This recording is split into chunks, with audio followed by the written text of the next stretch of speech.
a worldwide thing.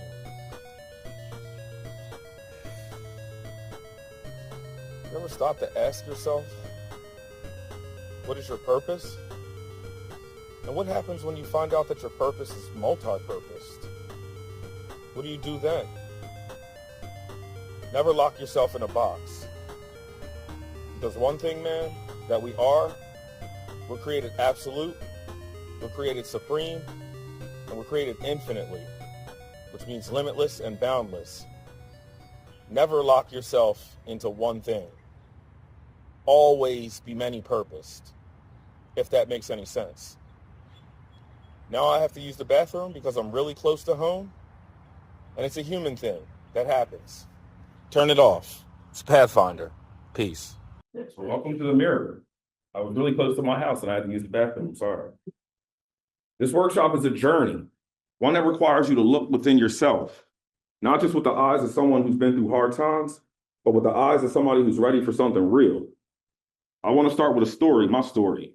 When I first found myself behind bars, I wasn't beaten down. I wasn't resigned to my circumstances. I'd always carried a sense of confidence, hope, and faith in my ability to rise above the odds. As an athlete, I was used to overcoming challenges. But here's the thing, while I believed in myself, I was still missing something crucial. I was not looking at myself, not the way you would expect. Sure, I was confident, but that confidence was built on everything external. The titles I'd earned, the respect I gained. What I didn't realize at the time was that true transformation begins with facing yourself, not as you wish to be, but as you are right now. That's what the mirror is all about. This workshop was called the mirror.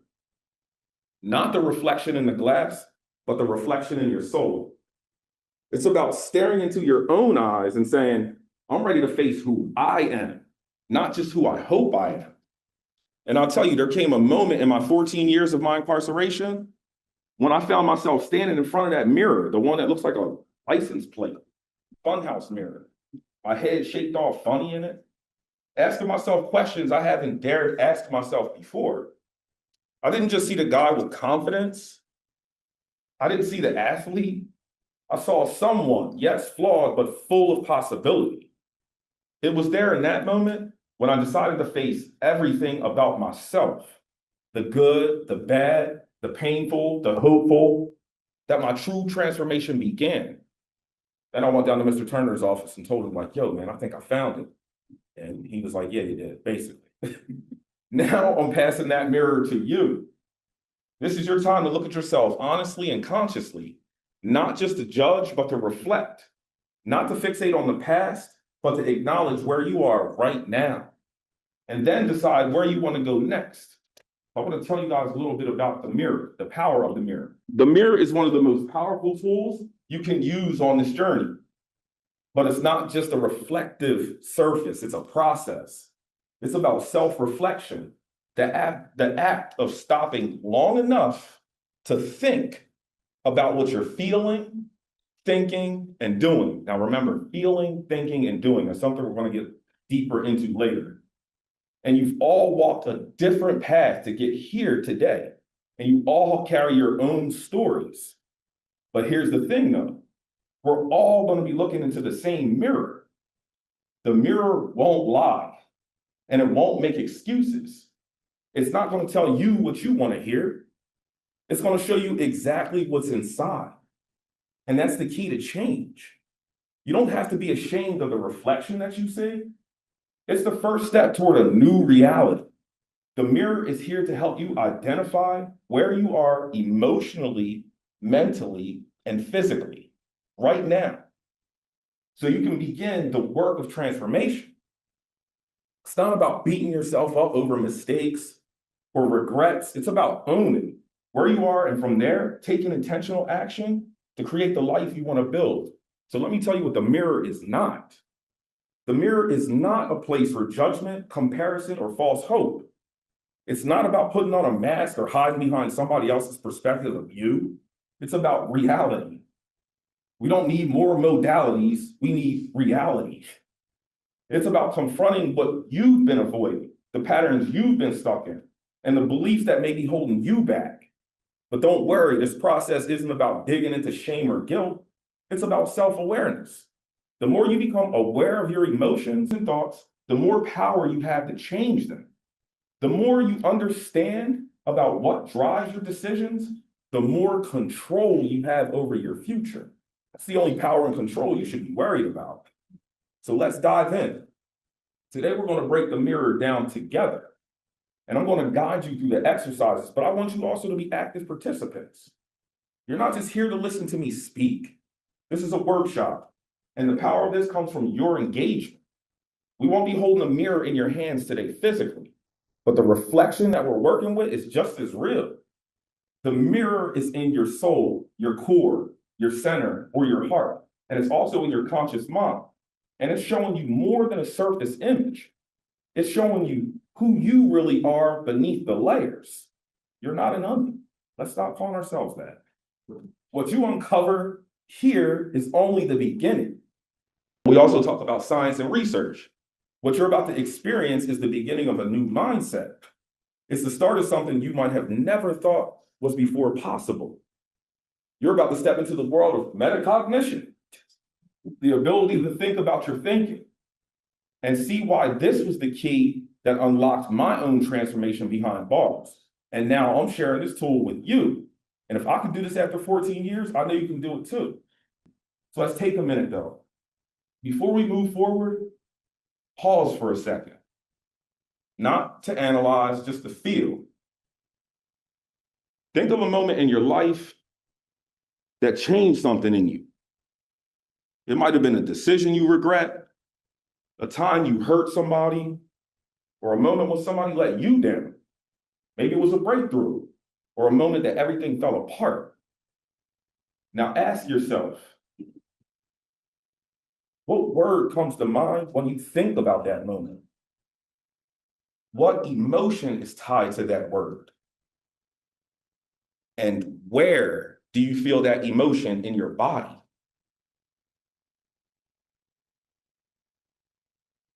Don't run from this. Don't try to fix it, just face it. Because real growth starts when you stop turning away. The second section of the mirror is called Who Taught You That? Because it's all about educating yourself about who taught you the things that you know. Because that's where the real work begins. We've all picked up things, ways of thinking, surviving, reacting, that we think are just us. So that's just a part of me. My dad was that way, so it's me. But they're not. They came from somewhere. They were passed down. They were taught. They were absorbed even when we weren't aware that it was happening. So now I'm asking you not to just reflect, but challenge this. Who taught you how to deal with anger? Who taught you what success is supposed to look like? Who taught you how to protect your heart? My mom taught us that. Who taught you how to judge yourself? Who taught you how to love somebody? Who taught you how to lose? And who taught you your value? See, most people were never taught how to feel. They were taught how to hide, to perform, to survive, or numb. Some of us were trained to be reactive, to be defensive, and to always expect the worst. We got taught pain before we understood peace. We got taught chaos before we ever tasted clarity. But here's the truth. You're not stuck with what you're taught. Let's break it all the way down. That trigger that goes off when somebody raises their voice at you, that feeling of never being good enough, even when you're doing well, that guilt you carry just for existing, for having needs or for having a past, you could change all that. Everything that was wired into you can be rewired. Everything that was programmed into your thinking can be reprogrammed. And anything that was broken down in your soul, your essence, your core, your energy, whatever you want to call it, it can be rebuilt. Your soul can be rebuilt. Your mind can be upgraded. Your life will be transformed. You do not need permission to become something new. That's the power of metacognition, the ability to think about your thinking, questioning your conditioning, and shifting from living on autopilot to living with intention. So when I ask you who taught you that, it's not about blame, it's about taking the keys back. You don't have to keep repeating what was modeled for you. You can redesign your own internal system. You are not broken. You are not your past. You are not your label. And you are not what they told you you'd always be. You are a builder. You are a coder of thought. And you are a soul under reconstruction for a life resurrection. And from this point forward, you get to decide what beliefs stay, what patterns get retired, like shoes over a wire or pagers, and what kind of life are you ready to build from the inside out? We're going to move on to feelings, thoughts, and acts. There used to be this thought chain while we were in prison that I kind of had a hard time with.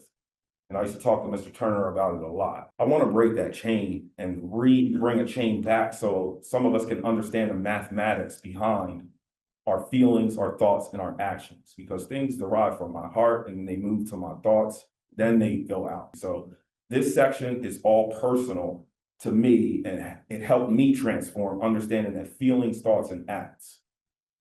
Now that we started questioning what shaped you, let's talk about how this whole thing actually works. Every single decision, reaction, and behavior you had ever had follow a specific order: feelings, thoughts, acts. It starts in the soul, what you feel. Then it travels northbound to the mind on what you think. Then it moves into the body. That's the action phase. You don't get angry for no reason. You feel something first, maybe hurt, embarrassed, ignored. Then the thought follows. Damn, these people are playing me. Then you act, you yell, you shut down, you walk out, you blow up. Most people never slow down long enough to realize what just happened. But if you trace it back, the feeling comes first. So why do feelings come first? Let's clear this up for anybody in the room who's wondering. Science backs this. Before your brain even has time to fully form a thought, your amygdala, the emotional center of the brain, reacts to the stimulus, a word I learned from my home. In fact, the neuroscientist Joseph Ledoux, I'm taking his name, he discovered that emotional signals can reach the amygdala before the thinking part of the brain even processes what's going on. Translation, you feel before you think every time. Your brain is built to survive first and analyze second. That means emotions aren't irrational, they're instinctive. But if you don't learn how to pause, identify what you're feeling, and process the thought that follows, you'll stay reactive, stuck in loops. That's recidivism. It begins there. So here's what I want to ask you now. What's an emotion that shows up often for you but rarely gets acknowledged? Is it insecurity, resentment, shame, panic, jealousy, loneliness? Most of us only focus on the loud reactions, not the quiet feelings that were there first. The second question would be, how do you act when you feel unseen or misunderstood? Do you lash out, shrink, get silent, get reckless? That's not weakness, though. That's a signal. And you can learn to catch the feeling before it turns into action. And you can change everything that way. The final question, were you ever told not to cry? It's human. So learn to pause. Reclaim your power at the root. You already know by now feelings come first. Not thoughts, not actions, feelings. This is just a Pathfinder thing. And if you don't know what to do with your feelings, they will decide your life for you. Let me read that again. If you don't know what to do with your feelings, they'll definitely decide your life for you. The moment you feel something before the thought forms is the moment that decides who you're going to be next. But here's what most people don't realize. Pausing is not natural. It's not automatic and it's not easy. It's something you build, a skill, a muscle, a reflex that gets stronger the more you use it. You can't just get up under the bench with 350 on there. You got to work to get to that. It's the same thing as working the pause in your mind. It's a skill. Just like empathy. You got to learn it. Not born with it. Let's break down the pause though. When you pause, you're giving your mind a chance to shift from the amygdala to the prefrontal cortex. Dr. Daniel Goleman, the author of Emotional Intelligence, calls this the amygdala hijack. When emotions run high, logic runs low. That's why people say, I wasn't thinking. Their brain got hijacked by their feelings. The pause is the moment you take the wheel back from the hijack. That's the split second where you breathe, check in, and choose. And that's where leadership begins. Not leadership over others, leadership over yourself. I'm going to talk about metacognition being the GPS of the soul. But I'm going to do a quick commercial break real quick. So right now I'm just downstairs in the basement with Vintage Trendy, our clothing line, our graphic design company, and our apparel customization shop that we have here in an undisclosed location on planet Earth. I think I need to get some more shirts out. I've been neglecting my Shopify account that we have, and we've been spending mad money on that we don't have. So it's about time for me to start marketing this the proper way. So I'm going to sit here and make a weird video and let you know that I have a graphic design company. And if you guys need anything done for your company, for any parties, for a funeral, for whatever it may be, graphic design, whatever it may be, Vintage Trendy, we got you. We're a part of the Pathfinder Initiative. We got 4 seconds left. Peace. Turn it off. Now you guys know I have a graphic design company. You guys ever need shirts? I'll see the first commercial that I made like 2 days ago, just bugging out. Anyway, we're gonna get back to this and be serious. Metacognition, thinking about your thinking, isn't some high-level concept for scholars. It's your inner GPS. It allows you to say, this feeling is real, but it doesn't get to steer me. This thought is going in the wrong direction, and this action will not serve who I'm becoming. When you learn to pause inside for just a moment, instead of being pulled by it, you start to reclaim your timeline. Napoleon Hill, he said, self-discipline begins with the mastery of your thoughts. If you don't control what you think, you can't control what you do. Think and grow rich, brother. You know what I'm saying? Hill wasn't just talking about business, he was talking about life. Control the thought and you control the outcome. But to control the thought, you must first catch the feeling. So can we stop this chain of thoughts first? Like, come on, man. Did you know this though? Impulse isn't criminal, it's human. Let's crush the myth that impulsive or compulsive equals dangerous. Impulse and compulsion show up in everyday life. Impulse buying something just because it was on sale. How many people are guilty of that in here? Oh, all right. Feeling compelled to check your phone the second it dings. That's why I had to put my phone away, because somebody keeps sending me emails. Can you stop? You know that I'm doing this right now? And cracking a joke just to escape the discomfort? Or you know what else? Ghosting someone because facing the conversation is harder than disappearing. This is human behavior. It's programmed and it's repetitive, but it's not inherently dangerous. And here's where I need to speak directly to the system. If you're a clinician, a treatment provider, a parole hearing I don't care, or represent any agency that requires individuals to admit being impulsive or compulsive, understand that these traits do not automatically equal threat. Impulsivity and compulsivity are the foundation of nearly all addiction, crime, and destructive behavior. not because they're evil, but because they're unobserved.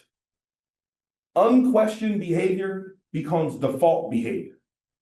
That's why metacognition is essential. Because the real danger is not in feeling impulsive.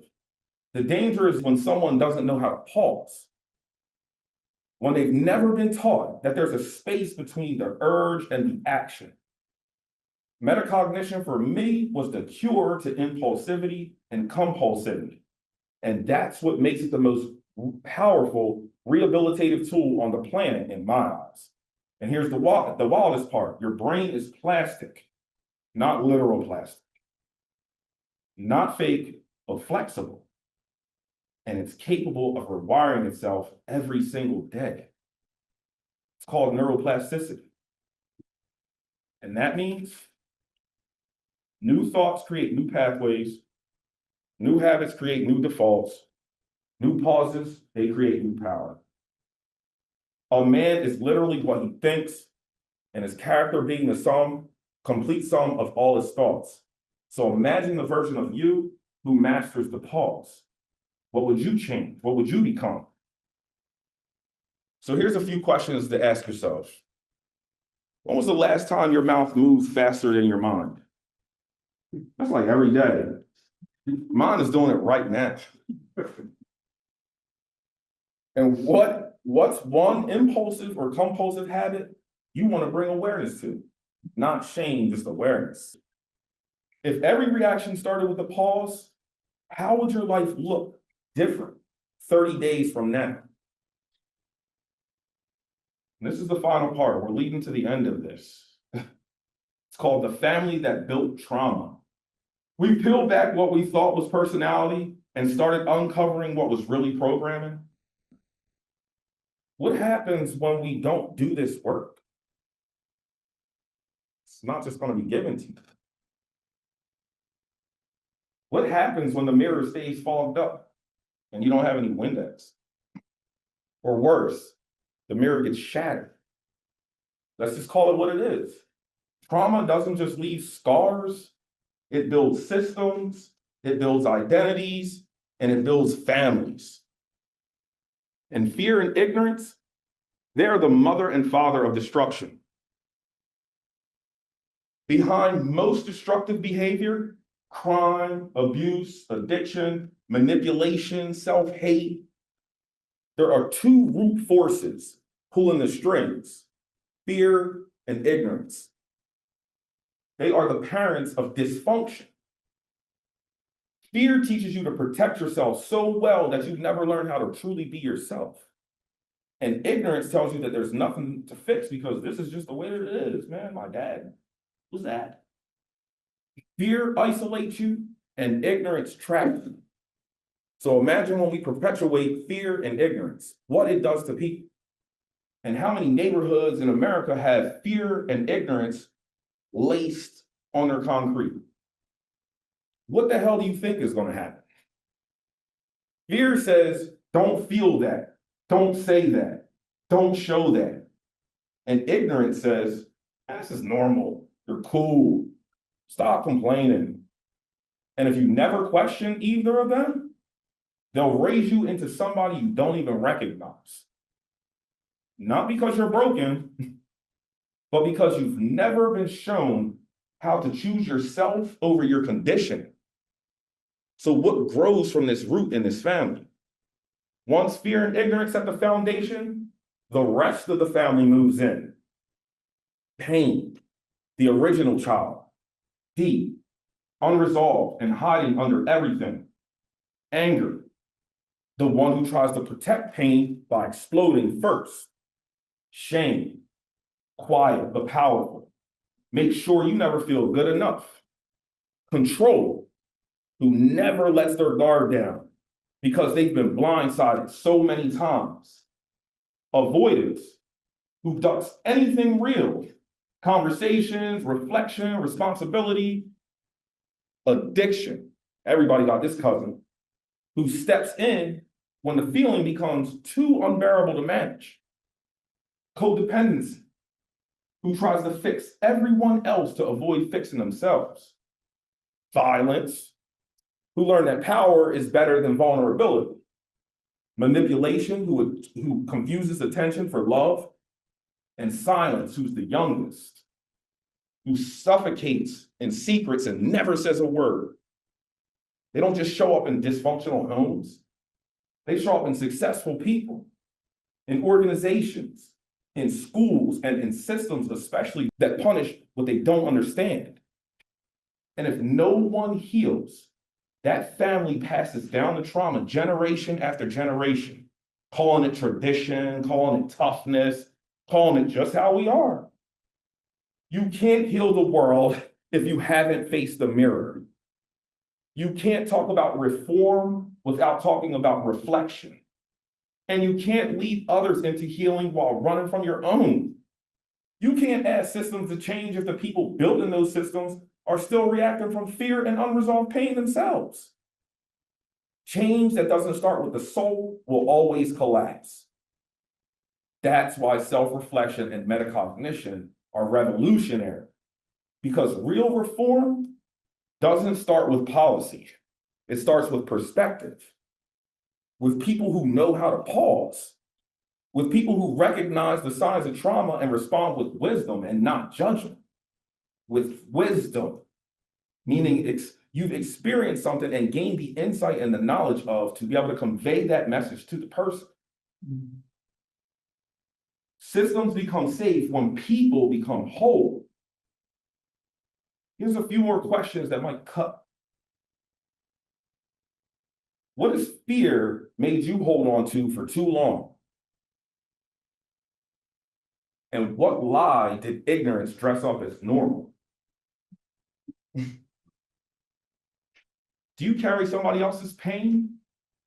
What beliefs do you still carry that belong to someone else's pain?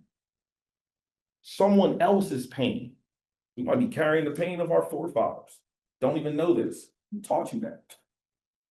What kind of leader, friend, parent, partner, or soul could you become without the weight of family trauma on your back? Damn, how do we got to reverse time to do that? There you go. Starts with in here. I thought I had to reverse time. Yes. I had to do this for self. And that's not to be selfish. And these questions aren't just for now. They're questions that should follow you home. So if you're at Sam's Club, wherever, man, why do I think of Sam's Club? Right there. But you know, if you're there, hey, you might bump into somebody. Yeah. But it's cool, man. I was thinking, maybe you should too. These questions should echo in your decisions, your relationships, in your silence, and in your responses. But before I go further, y'all, I want to give you something that you can carry. Something to come back to when things feel loud, when you forget who you are, when you start slipping into old patterns again, because these aren't just words on a page. This is a personal contract, a declaration, a decision. So right now, repeat this after me in your own internal voice. Say it how you talk. Say it like it's your truth.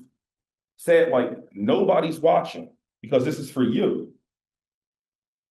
I am not what I survived. I am what I decide to build from this moment forward. I've carried pain, but I no longer let it lead. I've repeated cycles, but I'm not trapped in it. I forgive myself for what I didn't know, and I honor myself for still being here. I don't need anyone else's permission to grow. I don't need to wait until I'm perfect to begin, whatever the hell that is. I choose clarity over confusion, peace over performance, purpose over patterns. I will pause. I will reflect. I will speak truthfully. I will live intentionally. I am under reconstruction, and I trust who I'm becoming. But that's your vow, though. You don't have to sign it. You just have to live it.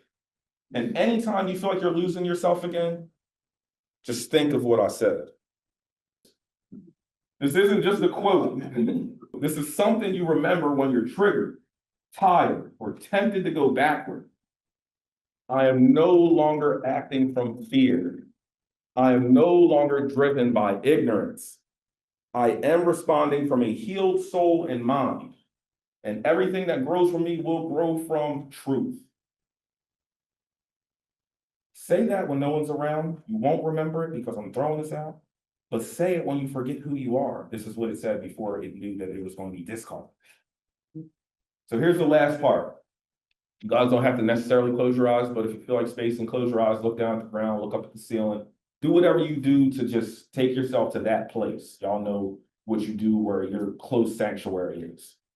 Picture yourself as you were when you were confused, angry, scared, insecure, lost. Picture that younger version of you. See their face? Remember her? Remember him? Feel their energy. Now tell them in your own mind, you made it and I got you now. Then ask yourself 2 questions. What is one word I'm taking with me for the day? And what is one word I'm ready to leave behind for good? Y'all can come back to Earth. That's the beginning of a new path. No one has to see your answers, but they will see your evolution. You don't need a degree, a title, or permission to transform. All you need is awareness, a mirror, and the courage to see yourself fully. Because after this workshop, there's no going back and pretending. You've seen what's real, and now it's time to build with it. Proper education always causes elevation. Look inside for enlightenment. May peace be upon your life.